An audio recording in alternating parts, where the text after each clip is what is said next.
Hey guys, Ryan here. I'm just going to put out another video, quick update about my picks this week, and just some other things that have come to my mind in the last day or so. So first of all, I want to give a big shout out to Big Ree and Ace. These guys, I've been in YouTube for a while. Check them out. They're great guys, entertaining to watch, and they gave me a big shout out. Earlier in this week, telling their subscribers to give me a follow. And so I really appreciate that. They didn't have to do that. And I've been following them for the last couple of years. Always, entertained to watch those guys. They're funny. They give out good picks, good opinions, and it's always fun. Like Ace said, it's a community when it comes to betting games, handicapping on YouTube. It's not a competition thing. We're all trying to do the same thing, and that's win money, right? Win some side cash. So reached out to me yesterday, and he was just saying, Ryan, to attract people early on, you want to put out, you have to catch people's eye in terms of the title, right? And so that's something I didn't really think about, because to be honest, when I wanted to start this, and when I've started this in the last, this year, it's I never really thought about trying to attract a lot of subscribers. It's just more been about, having fun with it, and whoever wanted to follow.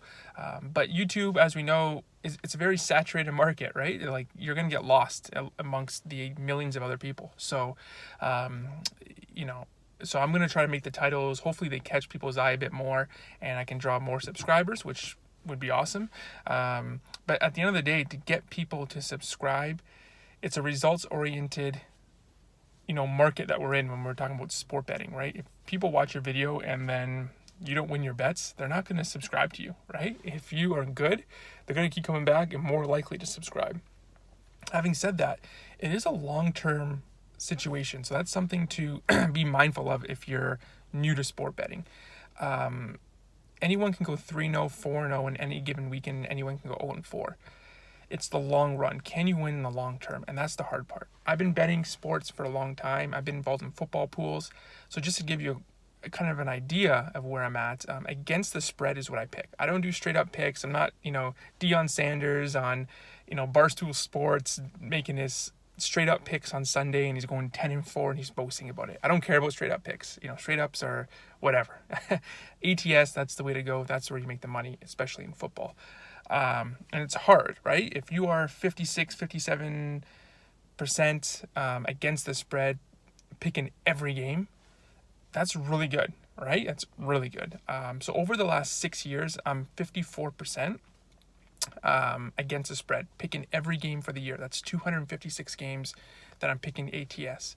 Over the course of 6 years, that's a pretty good sample size, right? That's well over 1,000 games that I'm picking. So 54%, I've done well. Now, when I'm picking 3, like I mentioned in my video, my last video, I'm picking 3-4 games a week, maybe like this week 5 games. Your percentage is going to be a little bit, better. Hopefully, maybe it's 60%, because you're cherry picking games that you really like. I'm giving out my strongest plays and opinions. So keep that in mind. Don't get discouraged when you have a losing week. That happens to everyone. It's hard. Like, it's a very small margin you have to win. Not many people can do it. And I'm not like a professional by any means, sport bettor, handicapper, whatever you want to call it. I mean, I'm just, to be a professional, this is your job. Like, you don't have a 9-to-5 job. You have to be able to put all your time and energy into betting sports.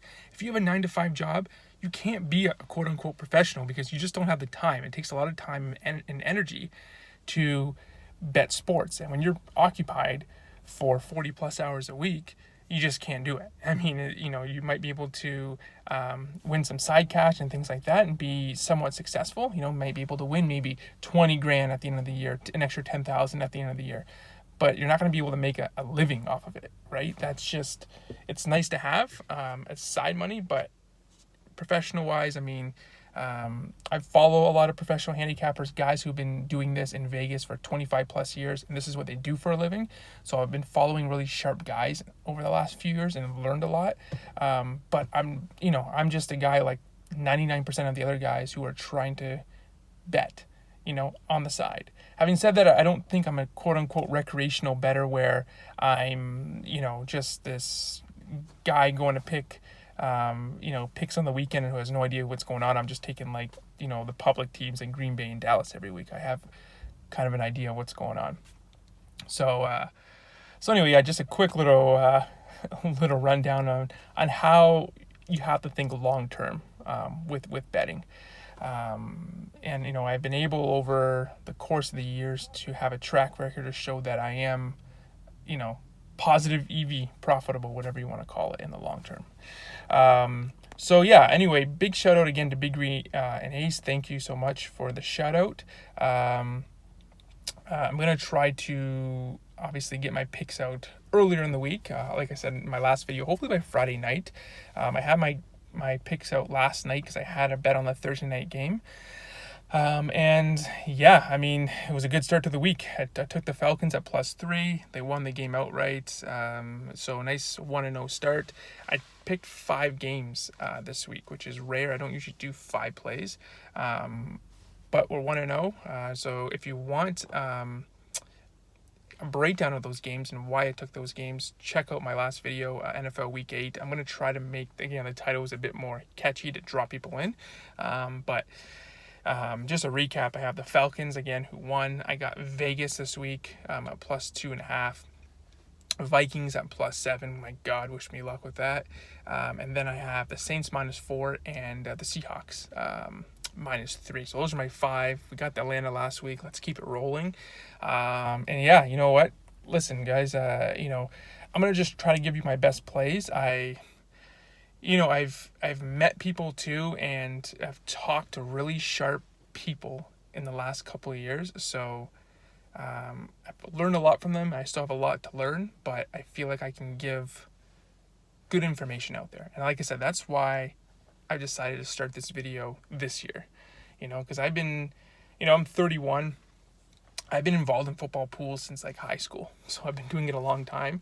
But it's really been the last 3 years probably where I've learned a lot, and so I didn't want to just make a YouTube channel and, just put out these picks and they're just garbage picks, and that doesn't do anyone any good. I want to make sure I put value into these picks, and if you're going to put your hard-earned money into these picks, I want to make sure that, you're getting your money in good. And that's all you can ask for a sport bettor is, did you get the best of the number? Did you get your money in good? Everything else, you can't control everything. There's a lot of randomness in sports and a lot of randomness in NFL. We all know that, right?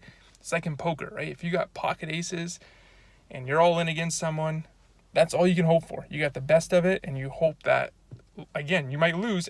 Pocket aces can lose at any given time. But long term, pocket aces are going to win against any hand, right? They're going to be at least 80% favorite. So that's what you have to think about with this. Get your money in good.